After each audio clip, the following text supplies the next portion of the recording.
We're going to start off with one of our former club presidents, Dean, KK4DAS, who is going to talk to us about our newly minted remote HF workstation that's installed at the American Legion post in Vienna. So without further ado, Dean, I'll turn it over to you. Hold your applause till after the demo. So just so we see. Yeah, I'm Dean, AK4DAS. In addition to running our makers group, I have been leading the team that set up our club remote station. And this has been a journey. We started maybe 2 years ago with the idea that we would set up a station at the Boy Scout hut out in Falls Church. About a year ago, we switched gears and started looking closer to home. And our friends at the American Legion Post 180, right up the street here in Vienna, have been gracious enough to allow us to install our station there. We were able to take advantage of the existing cabinet that was in there that used to run our repeaters many years ago. The existing antenna tower is one end of our antenna, and with the help from American Legion, we got on their network and their Wi-Fi and their internet connection, and we have a really good solid connection for our radio. So we just yesterday finalized the configuration of the network with American Legion. So I only really had today to kind of experiment and prepare. So this is not as polished as I would like it to be, but I think you'll get the idea. So what is it? All right. So our radio is a Flex 6700, and that is the whole thing. There's no display. There's no magic buttons or keys or anything. It's just a box with a software-defined radio and a network connection inside it. And the Flex radios are well known for being very flexible. They've got good software that goes with them that I'm going to show you in a little bit. And most important for our purposes is that they're internet accessible with, if you have Windows, free software. So you load the software and it connects up to the radio just fine. And so we are able to operate from our homes. And for those of our members who are in, let's say, antenna challenged environments or in environments where they can't set up a radio, we now have an opportunity for you to be able to operate HF using our club radio. I'm going to put up with my notes here because I didn't remember everything I wanted to say. So first of all, I want to thank Leon Brunner, NT8B, who donated the Flex to the club. So it was a very nice donation of the radio to the club. In addition to Leon donating to the club, we actually had a second Flex radio donated to the club by Tim Donovan, W4CLK, which we are in the process of selling to use the proceeds for scholarship, for a BWS funded scholarship at Tim's request. So we got two of these donated to the club within 24 hours of each other. So it was we were very fortunate. So it's a high performance direct sampling software defined radio transceiver, 100 watts, 160 to 6 meters. We're not running at 160 or 6, we're running 80 to 10 because we put up an 80-meter end-fed antenna at the site, and the antenna is connected at the near end to the American Legion at the top of the tower that's there, and at the far end, kind of heading off to the north into some trees. And it's up at whatever the height of that tower is. Does anybody know the height of the tower? 60? Yeah, that's like that. So it's about 60 feet up. So we got a pretty nice antenna. It's got reasonable SWR across the bands, a little bit high on the SSB section of 80, and the noise floor is a little high on 80. But we have made contacts on most of the bands without any problem. We've made sideband and FT8 contacts. I'm not aware that anybody's tried CW yet. So, but it's working well. So as I said, it supports remote operation over the internet. There's a software program called Smart SDR that is produced by the Flex company, and it runs on Windows. But you need to be on a relatively modern Windows platform. No Windows 7 or Windows 95, guys. Sorry. Windows 11 would be great. And I can attest that it runs on a whole variety of things. I got 4 different PCs at home, and I've tested it on all of them and had no problem getting it running.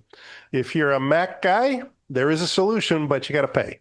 It's $99 iOS or for Apple Mac, and then there's an iPad version that is $79, and those are not directly provided by the Flex company. There have been third-party developers that develop those, and they make them available through the store, although Flex does endorse them. So as kind of the official ports of SDR. There is no Android app that I'm aware of. I think there was at one time, but somebody stopped maintaining it. But so PC, Mac, iPad are your choices. And again, more or less modern PC would be really, really helpful. There's also a if you really wanted to make an investment, there is a radio head called a Maestro that gives you basically an entire radio with buttons and knobs and a waterfall display. And Leon donated one of those as well. Unfortunately, it has failed, and it's out of date for Flex's support, so they no longer support the model we have.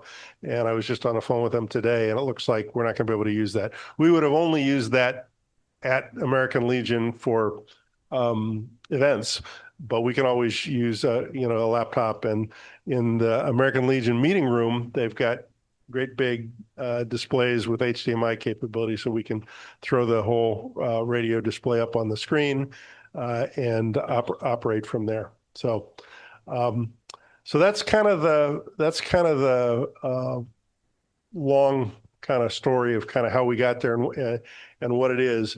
What I thought I would do is just take you through briefly kind of how to install it and set it up. This is not meant to be a complete detailed tutorial where I'm going to go through click by click. I will have one of those for you shortly. I'll do an actual document that you can follow, but I wanted to show you kind of it working both with sideband and with FT8, and just to give you an idea of kind of what's involved. So first thing is you need to get the software, and the software is the Smart SDR version 4.1.5. Now, that's currently the most recent version and the version that Flex is recommending that everybody use. But here's the deal. The radio itself has that version of the software installed, and it will only work with that version of the client software. So you'd have to match what the client software and the radio software. And if you try and connect, it'll give you some weird message about downgrading our like with an earlier version, it'll some message about downgrading the radio. Well, don't worry, you can't actually do that over the internet. Even if you try and do it, it won't let you. So you won't harm our radio if you accidentally hit that button. But the right thing to do is get version 4.1.5, and we'll probably hold on that version as long as we can, so that we don't have to bother people with updates of software and stuff. Because again, it only works with the same software. So it's just a download link, and then it downloads the installation software just like any other a PC program. And then where's my downloads? And so you get the download installer, and I'm not going to go through the whole installation. I just want to kind of give you a feel for what it looks like. But it installs in just a couple of minutes. Doesn't take very long. It uses, so yeah, you can use it, and then you get the typical startup agreement anyway. So I'm not going to go through all that because I've already got it on the computer here.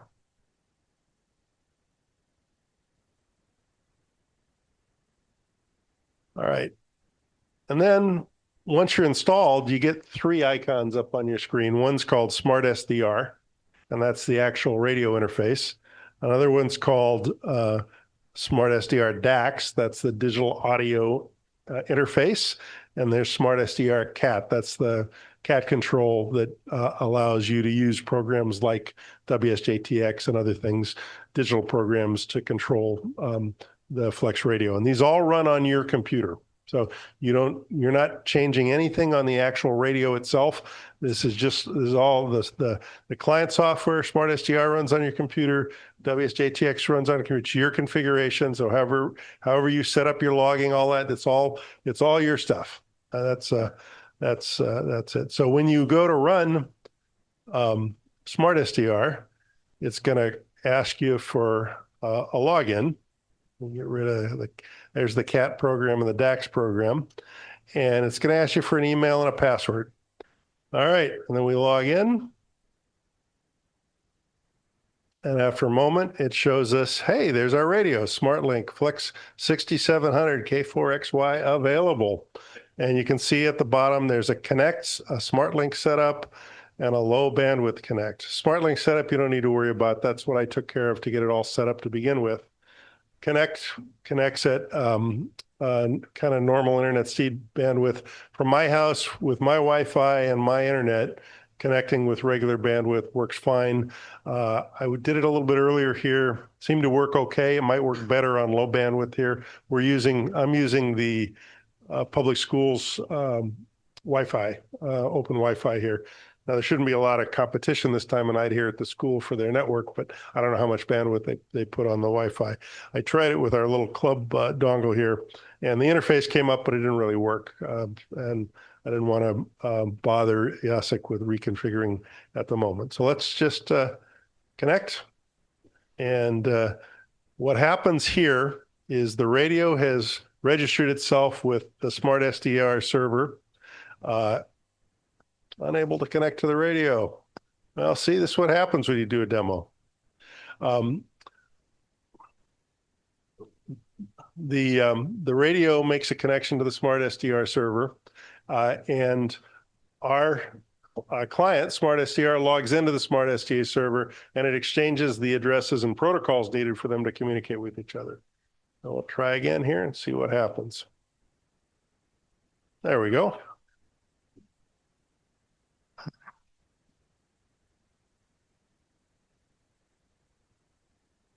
Well, anyway, you're up and running. We're on 40 meter band. Let me just give you a quick kind of walkthrough of the user interface here.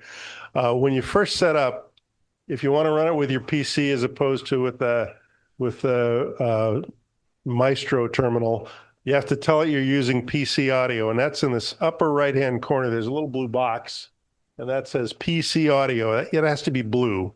And if I turn that off, we don't get any audio anymore, and it's not connecting through the PC. So when we turn it on, it's using your default microphone and your default speaker. So whatever your Windows default microphone and speaker are, that's what it's using. So when I go to transmit, it's going to use the default microphone of the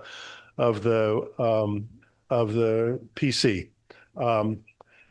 The whole bunch of controls here on the right. The other one you need to be concerned with is, in order to transmit, I don't have a push to talk key. I don't have a microphone with a key, although you can get those devices. We don't currently have that for the unit yet, but there's a button over here that says MOX, M-O-X, and that's your manual transmit. So when you hit the MOX button, the radio goes into transmit mode. Okay, and then when you hit it again, it goes out. So it's a little bit of a two-step, but you can think of that as your push to talk with your mouse, particularly if you've got a headset on that's got the microphone on it. So that's the MOX button, again, to help you turn it on and off. Up to the middle here, this black box with the band and the little red TX and the A, that's called a slice display. And the Flex radio supports multiple receive channels at the same time. It's a software-defined receiver. I think with the 6700, you can have 4 different receive channels up at one time, which means that, four of us could potentially be connected and listening at the same time. There can only be one transmit slice. And you're on the transmit slice when you got a red TX there, right in that slice. That tells you that you're in the transmit slice. And the A next to it says that you're in slice A of the four slices, A, B, C, and D. So we're on slice A, and typically this is the way it's going to come up. And for the most part, I would not expect that most of us are going to use more than the default A slice, because it's a radio, right? And if you're contesting, you might be listening on multiple bands. You might be monitoring different things. But for our basic use, you're on A. Just a couple of more things about the interface. You got a pretty typical waterfall display for anybody who's got kind of modern radios that do that. There's various ways of configuring it. I'm not going to go into that right now. If you want to change bands, the simplest way is all the way over on the left. There's a band button, so I can go to, say, 20 meters. Oh, there we got some digital noise going on there. Anyway, so you can go back and forth from the different bands that way. As I said earlier, 80 meters has a pretty high noise floor, but let's see. Yeah, it's a fair amount higher than it was on 40. Let's go back to 40. So there it is running sideband, receiving fine, transmits fine, and you can see here, even on the shared Wi-Fi at the school, seems to be running pretty good. I did notice a couple of little glitches, but for the most part, it's keeping up. Now you can also run FT8 with this or any of the other digital modes, and there's some configuration that you have to do like everything else. But let me bring up WSJTX, and I'll give you a feel for what that looks like.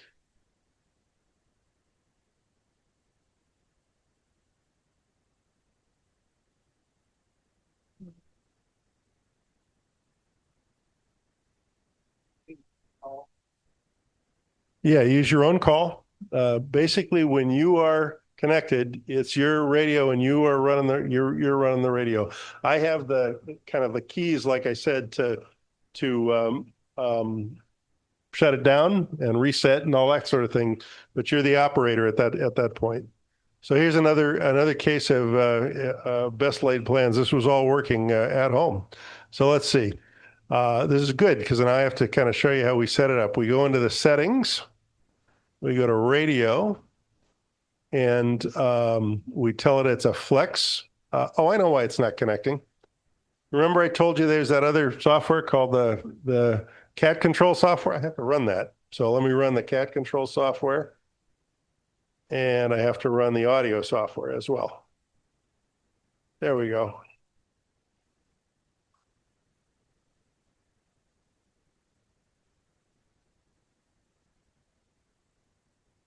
All right, so those are the two, the audio software and the cat control software. They're now running. So let's see if it, they download with the Smart SDR. So you get all three of those when you download Smart SDR, and you have to log in on all three of them. I'm not sure why, but you have to put the password and email and password in on all three of them. So let's see here.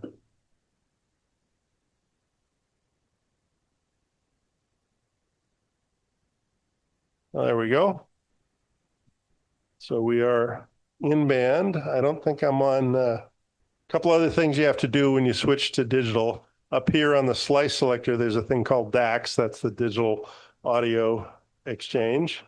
And then over here on the right, there's another one, DAX, and that's for the transmit. So for transmit and you receive, you got to put them both on.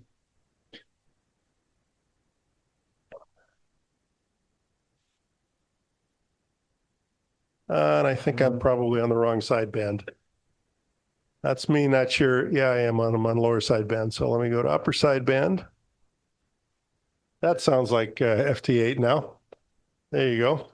So we should start decoding. There we go. So we're receiving FT8 now. I'm gonna be bold, and I'm even trying to see if I can make a contact here.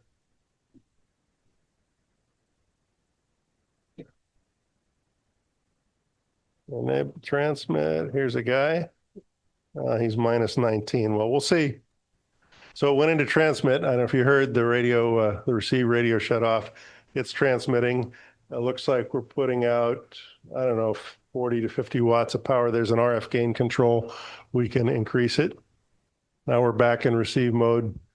And I may or may not make a contact. I'm not going to torture you with making an FT8 contact because those of you that have done that are much better at it than I am. And I didn't even bother to look at where I'm transmitting on the waterfall. So, Hey, Dean. yes. Although the antenna is pretty resonant on all the bands, should people tune the antenna before they do any transmitting? It wouldn't hurt. I mean, you can do it. I'll show how to do that. That's pretty easy. Right up here on the right. Let me get out of band here. Let me get somewhere where I can tune. I'll turn off DAX. What's that? I think you're out of the amateur band. Oh, I am. I was trying to get off of FT8. So let me get back in there. Let's go up to 7,200. How's that?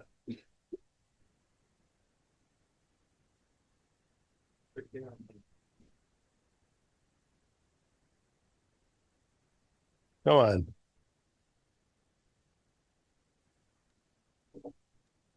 All right. So we're in there somewhere. And then I've turned off DAX. I'm on lower sideband. Yeah. And so there's the ATU button over here. And the SWR is fine. So it kicked in and out right away. So yeah, so you just hit the ATU button and it'll tune. I think that is most of what I wanted to show. So basically it works with the digital modes. It's fairly easy to set up. The digital mode setup, I know what I was going to show you in FT8 just to give you a feel for what you have to do. In the FT8 program, you go to settings and under radio, you select Flex Radio 6XXXXX. And then you set the network server to your local host, which is 127.0.0.1. So every computer that has an internet interface built into it has its own local internet address, and they're all the same. It's all 127.0.0.1. That just means my computer. And then there's a port number, 5002, and that has to be the same both in the Flex software and the JTX software in order for it to work. And then you set cat control over here, and then there's a little button for test cat, and if cat control is working, it turns green. It just shows you, okay, it's communicating between the same. So if you know WSJTX, it's exactly the same as with any other radio. The audio settings, it gets a little tricky because Flex has given us many, many, many audio virtual interfaces, and there's only really one that you need. It's this digital DAX Audio RX1, Flex Radio Systems DAX Audio. But when you see what happens is they just give you a whole bunch of different ones. So you got to make sure you pick the right one for JTX. And that's the one you want. And then there's one transmit one. So you have to have the correct transmit and the correct receive. And that's it for JTX. You're done. You've set up the radio, you've set up the audio in and out. And then in the Flex software itself, you've got to set up the DAX. You know, you're on slice A here, it says, and that's number one. And then for the CAT, here you can see there's that TCP port 5002 slice A. So as long as all those things are correct, it's going to work. And there's videos that step you through that. The way I did it is I watched somebody else's video and I just mirrored what they did step by step. I think Flex has a video, but it's for an older version of the software, so it'll still work. But you got to kind of look around the corner and say, all right, that screen looks different than what they said, but I know what they want. So, but several of us have got it working and didn't have any problem doing it. And like I said, in addition to that, you also have to have the interface, the Flex interface itself, set up properly. in order for digital transmission to work. So let me turn this audio down because it's driving me crazy. All right. Well, thank you, everybody. So there we have it. The Vienna Wireless Society remote station.